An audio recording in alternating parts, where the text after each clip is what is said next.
Hi, my name is Yajat, and today we'll be going over the Tesla coil. So let's go over the components of the Tesla coil.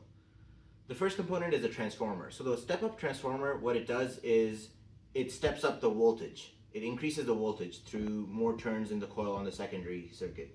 After the voltage is increased, we go through a full bridge rectifier, which converts the AC into DC, which is direct current. After that, we have two resonant circuits, which is a capacitor and an inductor combo usually. So the first resonant circuit, it has a big capacitor, which is somewhere in there, and the second part is the inductor. We also have a spark gap connected across the capacitor in the primary resonant circuit, which allows the capacitor to discharge, allowing fast switching for higher frequency. After that, the current going through this creates a magnetic field, which the changing magnetic field causes electricity to go through the second resonant circuit. And this second resonant circuit is tuned to the same frequency as the primary resonant circuit, allowing resonance to take place. And the high voltage and high frequency in the second resonant circuit breaks through the inductive capacity of the air, causing electric sparks to flow out the top. Now we're going to talk about the operation. Always connect the Tesla coil through this.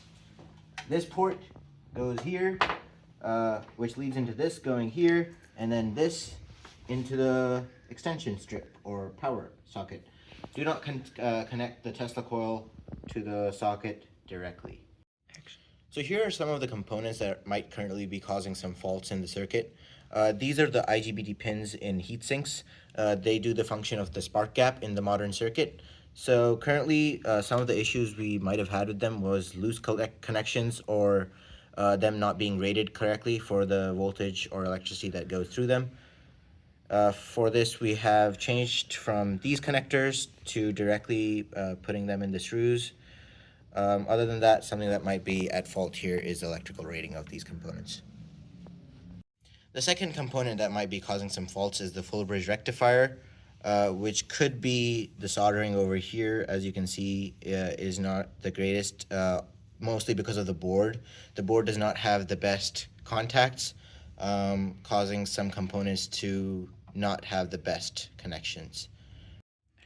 So after operations, the capacitors may still be charged with voltage, and that could be dangerous. So to make sure that we siphon off that voltage, we use this bleed resistor and connect it across the capacitors here, which allows us to discharge the capacitors. This demo deals with a lot of high voltages and has magnetic fields, so be sure to know what you're doing. Don't stick your hand in things, and be careful with magnetic stuff like pacemakers, as this demo does deal with high voltages and magnetic fields, so be careful. In conclusion, yeah, this is a pretty cool demo. The electricity is really nice to see, and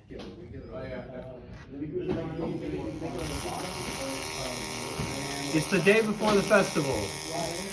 It works the day before the festival. It can do more than that, but I'm not risking it.